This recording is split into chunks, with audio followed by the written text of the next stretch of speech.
Welcome back, folks, to World of Warships, the build and play for the Amalfi. Now, this is the Italian cruiser line with SAP and Rolling Smoke. We'll talk a lot more about these ships in the match, so I want to get to this beginning part very quick for you guys. This ship seems like exactly copy-paste of what the rest of these ships have been, and I absolutely love this line. This is probably my favorite cruiser line. And that's, saying a lot because there's a lot of good cruisers in this game. So for the build, Sanzanetti, and you can absolutely use Mimbelli. I will show that setup here in a second. But if you're going to use this how I do, until you get SAP, you're going to want to take Beyond Range, in the Igniter, Punch Through, and Fixated with Fully Packed for that extra smoke and Plane because you want to use them in combo and having that extra smoke. I cannot tell you enough on this line has saved me multiple times. That being said, tell you, and once you get your SAP, like I've talked about in this line, then you're going to want to switch to probably home run and settlement manipulations to get that. And I highly recommend the SAP rounds. It really helps you against destroyers and the battleships alike. For inspirations on the Sanzanetti build, I use Mimbelli and Kuzgunov for the range and reload. And then I will show you over here the setup for Mimbelli. If you go ahead, it is ingenious, full speed ahead, Velocious, because you'll see why I picked that one when you see the speed on this thing when you put this on, and smoke on the water. Again, with fully packed, this time we are using sea detectability off of Swirsky and Makawa. And you can get this thing down real quick. I will show you the stats with these two. The reason that these are that's a very viable build. The 41 speed, knot speed with Mimbelli with the 10-second rudder shift and 8.9 concealment. So sub radar. You don't have radar, but honestly, when they get that close in this line, you're messed up anyway with SAP. I actually, even with my aggressive playstyle, I still choose Sanzanetti just in case I got to go out at range at all. So let's go ahead, check, and we'll check the stat difference out here real quick on them last two. As you can see, the speed comes down a little bit, but 38 knots in a cruiser is still insane. The way I play is more aggressive, but also getting a flank in this ship, in this whole line with their speed, is super viable. Like, it is a really good way to play the ships as well, this whole line. And the detectability is 9.8. So let's go over here. You definitely do not want to go change this to defensive AA. You want it smoke. It's what makes these unique. So the rolling smoke or panic smoke. If you want, you can put a paint scheme on. I actually took a permanent paint scheme because after my first match, I love this ship already so much. For upgrades, in your first module slot, main battery dispersion. Now, you could take turret traverse, especially if you're going to take Mimbelli and rudder shift or propulsion mod in your second mod slot. I like dodging torpedoes with rudder. That's my play style. That's why I have it that way. Both are viable options. Concealment mod 1 and main battery mod 3, even though this makes a traverse down. In cruisers, I'm not as big as other people are on my traverse speed, as a lot of people are. I will take the reload. These already have not the greatest turret traverse anyway. Now, when you get to this point, and like I said, I played one match. This was exactly like the rest of the line to me. So if that changes, like I said, I will make another guide if this changes. But other than this being tier 7 and competition being harder, you're going to play, in my opinion, you're going to play these exactly the same. As you can tell by my first match in it. SAP with your first upgrade, highly recommend that. The range increase for slot or your mod 2 or your second upgrade. I normally would take that first, but not on this cruiser line. And your hull for your last upgrade. We will go over here to loadout. It has health. You probably don't want to use it. The one thing I will note is a little bit better torpedo reduction, and that will play a factor in today's match. Again, the heavy cruiser, 8 inches. These stats, outside of us taking that last upgrade or that last module to change them, that still would have that 15 and 25 on your reload and 180 traverse time. Like I said, you can counter that with some things. Torpedoes now at tier 7. I'm going to use these more defensive because at tier 7 people are a little bit better, and I'm going to hang on to these a little bit more than I normally would. Your AA, even though it says 63 here, I would not trust your AA in this thing. It is short range. 4 kilometers at tier 7, not ideal. And now to where this entire line is shined the whole way through. Max speed 38 knots. So if you have the Mimbelli build at 41.6 or whatever that was, that's insane. Like, you could just get behind them and you can wreck them that way too. In still decent rudder shift. It's not amazing anymore, but it's still decent. And 9.8. So detectability and maneuverability of these ships are pretty much, with that and the rolling smoke and SAP, make these things very unique. Now, like I said, one match. I did not cherry pick this match, and I played exactly how I played the rest of the line. Exactly. This line in particular, now warships in general can be this way. It's not about the damage. These things can put out damage if you want them to, but your ability to take out destroyers is second to none in this line. Like, for me, they're my favorite thing to go destroyer hunting with, and that's why the Mimbelli build could be very good too.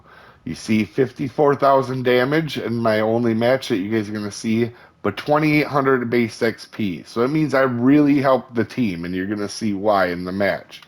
For armor, this is, again, like the rest of the line. It has a solid belt.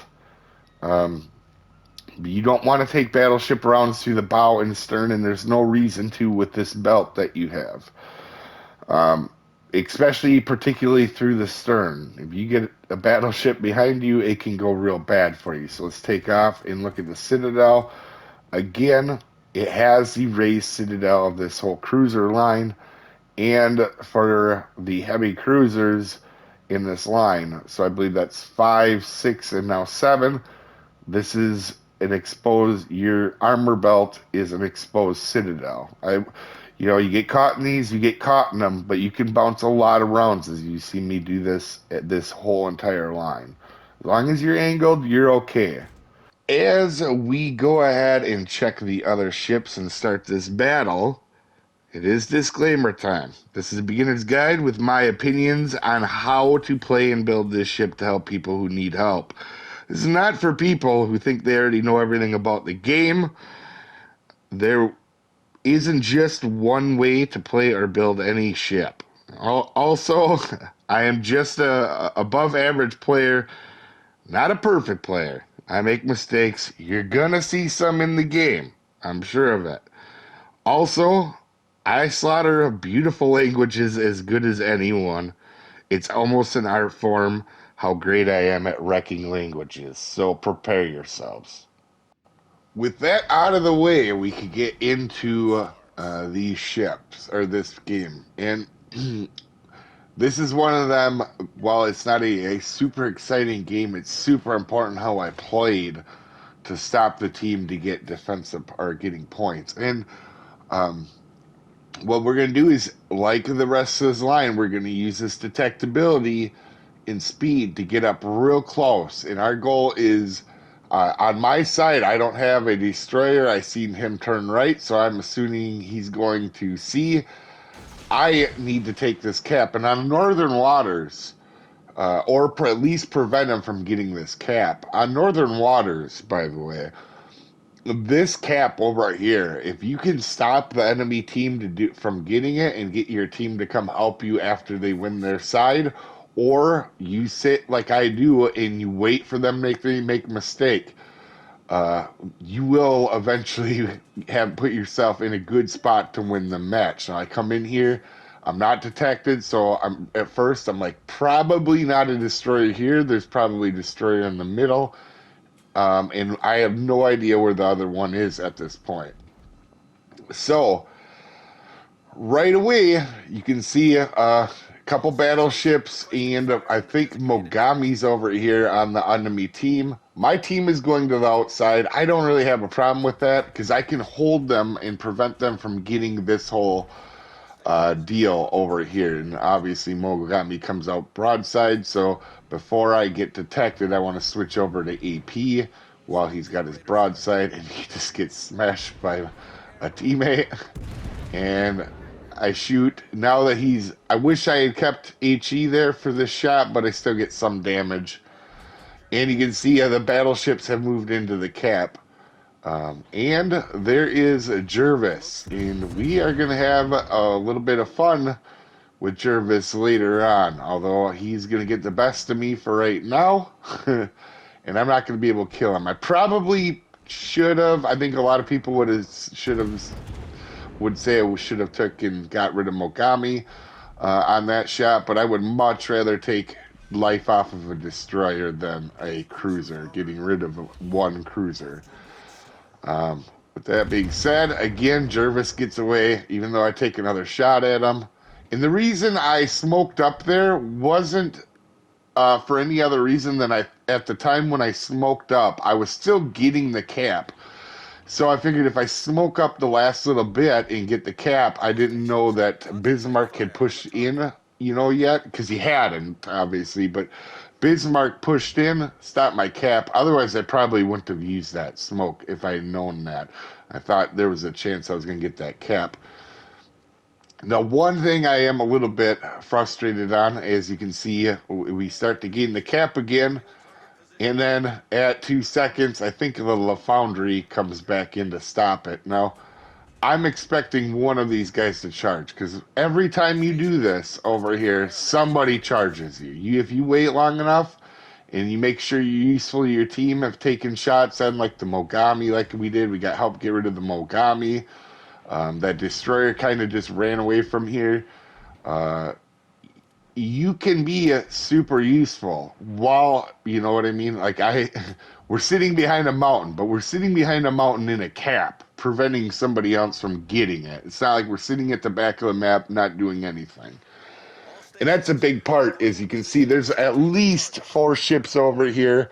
I didn't know it at the time, but there's actually 5. The enemy destroyer is actually over here. Other enemy destroyers actually over here, and I did not realize that for a little bit. But again, my teammates are doing their best to get rid of the team. I'm holding the calf off, and I'm waiting, because always on this map, on Northern Waters, in the position that I am, somebody will make a poor judgment call and try to rush you. It always happens. It's always just a matter of time, and you got to sit and wait. So I'm trying to sneak up a tiny bit to put my bow out so I can shoot him without getting detected. But the battleship out there on the right-hand side is going to detect me no matter what, so I figure I'm not getting help from the destroyer. That destroyer on our team, I just wanted him to throw torps at that side of the cap, and these guys would have backed off instantly. We would have had this cap and had even a better game. And as you can see, even angled like I am bouncing shells right off the side of my ship from that La Foundry. And as you can see in the background, I think that was Bismarck, and here is the Jervis again. And Like I said, the ship is really good at getting rid of destroyers. So he goes dark. And what we're going to do is, I thought my destroyer was spotting for us, but he dies. So I'm just waiting because I know these guys are going to go ahead and somebody's going to charge me. It always happens. I also, as we're backing up here a little bit, we notice right there, right to my left, there's a battleship sneaking in, trying to get behind me as I back up because obviously torps are coming. But I noticed the battleships trying to flank are behind us, and this does happen some, but you're still in a really good spot to defend your position here. And I just back up a tiny bit, and we drop out these torps out the left side. And like I said, at this tier, because people are better and kind of better at guessing where your torps are going to be, I use these defensive like this.